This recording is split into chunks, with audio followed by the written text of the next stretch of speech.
Hello, my name is Jason Lidmere. I'm a PhD student at Rice University, and today I'm going to be showing you Pachinko, a technique we developed that does compilation for zonal Rydberg atom quantum computers. So, quantum computers are kind of in vogue. You've probably heard about them. The idea is that they offer computational speed up on many tasks, such as unstructured data search and modeling physical systems. In particular, there are many types of hardware available. The one we're going to be looking at are called Rydberg atom quantum computers, where the qubits themselves are actually atoms trapped in a two-dimensional plane, and those qubits can actually, some of them can be moved around during program execution, which is very beneficial for compilation, as we'll soon see. And within this group of hardware, we're going to actually look at a subset of that called zonal Rydberg atom computers, where basically the two-dimensional planes divide into different zones where different activities take place. So one of the downsides of using these types of computers for compilation is, let's say we have these pairs of qubits. All three of these want to do binary operations, or we can call them entangling operations, at the same time. The downside is if the pairs are too close together, which we see with Q0, Q1, Q4, Q5, they're actually unable to execute these two binary operations at the same time.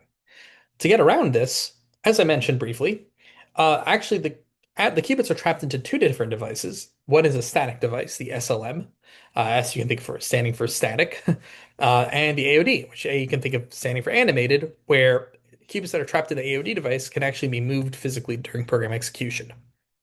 And so by doing this, we can actually move Q4, Q5 out of the way. And as long as these are far enough apart, all three of these pairs can execute in parallel. So you can imagine with this movement and these localized binary operations, there's a whole universe of compilation techniques that are possible with these Rydberg atom computers. And in terms of the zonal computers actually have zones, like I said. So here we can actually see the zones. On the left side, we see the three main zones: compute, readout, and memory. Compute is where these binary operations take place. Any qubits that are close enough together in compute will be entangled with any other qubits that are close enough to it, to each other. We have readout, where we basically measure the end states of the qubits. And we have memory, where we can store qubits so that they don't get accidentally entangled in these two binary operations in compute.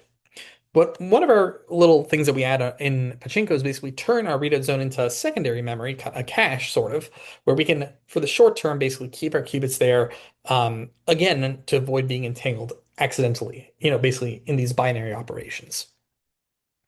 So one of the main things that we do with Pachinko is basically how we divide our qubits into the compute and the cache zones, how we basically divide them from fixed traps to static traps. So we have a very simple example here. The idea is basically that we have some quantum program and we look at the execution graph, basically the interaction graph between qubits.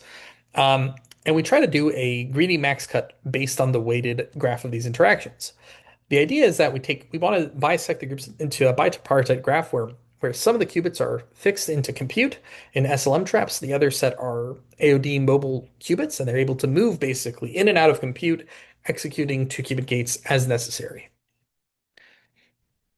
As a simple example, we have this circuit. So after we've initialized our qubits, so we have two groups. Q1, the odd numbered qubits are in compute, fixed traps. The even numbered qubits are in the cache and mobile traps. And our first set of instructions are to execute a bunch of single qubit gates, which don't involve binary operations, so they can just execute them in place without moving, which is what we see here in layer 0. In layer 1, though, we actually execute three parallel two qubit operations at the same time, right? So we move our qubits into physical range of each other, and we execute these two qubit gates. Once that's done, we execute another round of single qubit gates, and finally we move our qubits in layer 3A to the left cache. There are two caches. The left cache is another place where we can store qubits. And you can read our paper for more details as to why we do this. And then finally, after we've done that, we move our qubits back into the compute zone, at least two pairs, where we do another round of two qubit gates. And this goes on and on, basically executing these single and two qubit gates until we've completed our program execution. So we did a bunch of evaluations of Pachinko, but one of the main ones was comparing Pachinko to a variant of it where um, we basically divide our qubits differently. We divide them based on the number of interactions rather than on an interaction graph. And Pachinko outperforms this degree split method, we call it, by about 20%. Again, please read the paper. If you're looking for more results, there are plenty more in the paper. Speaking of which, thank you very much for listening to this. We have a QR code that links to the paper as well as a link, and you can always contact me at my email here. Thank you very much.